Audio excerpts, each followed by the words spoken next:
It seems like a while that we've been talking about Shane Wright of the Kingston Frontenacs, a minor hockey phenom in his days with the Don Mills Flyers. He scored 150 points in 72 games while leading the Flyers to the OHL Cup, earning tournament honors as the MVP along the way. As the only 2004-born player on a roster full of 03s, Wright captained Team Ontario in the 2019 Canada Winter Games, putting up a whopping 12 points in just 6 games. He fell 1 goal short of the magic 40-goal mark in his 15-year-old rookie campaign with Kingston, yet his 66 points were good enough to earn him CHL Rookie of the Year honors. With the pandemic getting in the way of what was likely to be a season to remember for Wright, he had to settle for the disappointment of being cut from Canada's World Junior team after a couple of quarantines. And inspired by that incident, he's been working on every aspect of his game in anticipation of some semblance of an OHL season. They're still waiting on that to happen, and potentially a spot on Canada's World Under-18 team, which is set to take place in Plano and Frisco, Texas, beginning the 25th of April. Still a year away from his NHL draft year, Wright, like every other OHLer, eagerly awaiting to get back out on the ice. And Shane joins us now from Burlington, Ontario. Shane, man, it's good to see you. I wish I were seeing you in a Kingston Frontenacs uniform. Yeah, no, thanks for having me on today, guys. I just wish I was in Kingston as well right now playing. But, just trying to make the most of what I'm doing right now here at home. As Sam knows, I'm very wary of putting too much pressure on young players. I remember cautioning folks about putting too much pressure on Connor McDavid in his rookie year in the show, and he ended up putting up a point a game. Do you feel that pressure, and is it something that you've had to learn to deal with? Yeah, I mean, I feel like growing up and playing up in age, I feel like I've had that pressure on me throughout my entire life. So obviously, it's a bit bigger stage in the OHL with a lot of older players and, such high intensity of play. So definitely felt a little bit of pressure at the start, but, after a few games, I felt comfortable. I felt like, I belonged there and that, I belonged in this league and I can make a difference. So definitely at the start, a little nervousness, but after a while, I felt like, I had all the confidence in the world.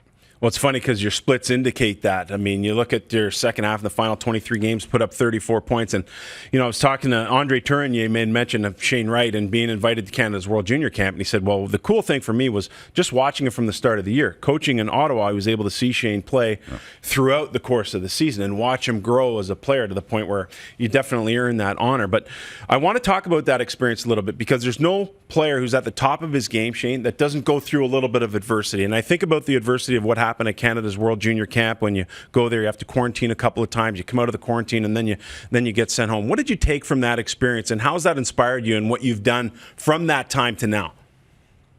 Yeah, I think for me, it was just it was pretty cool seeing the guys, the best players at this age group, just competing against them every single day. Seeing their habits on a daily basis, and just seeing how they go through game preparation, practice, whatever it may be.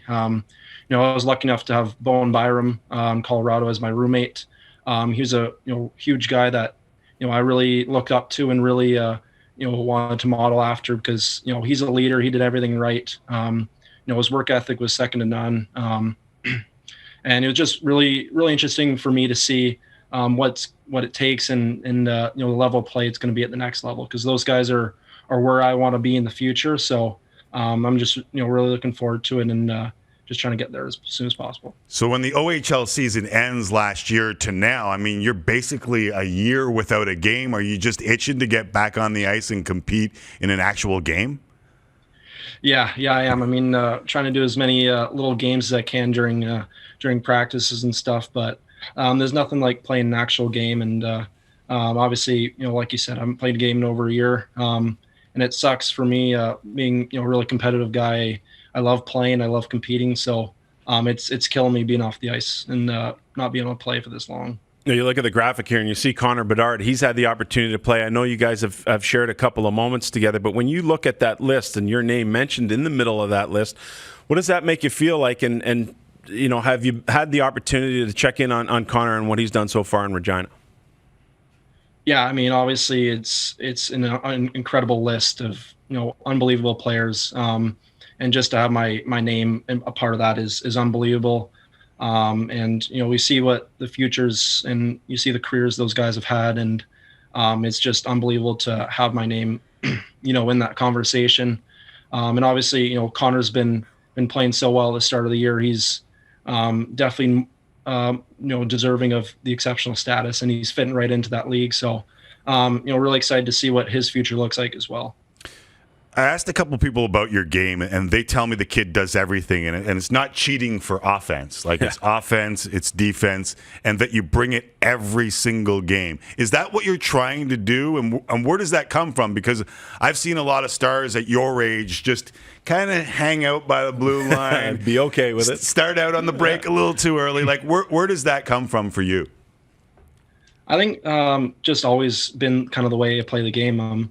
I've always, obviously I enjoy scoring goals and getting those points, but I feel like, where the most important part of the game is in your own end, in the D zone. I think that's how you win games. That's how you win championships. So, I've over the years taught myself to, be strong defensively because, I want to be put in those situations, maybe late in the game when you protect the lead or, whatever it may be.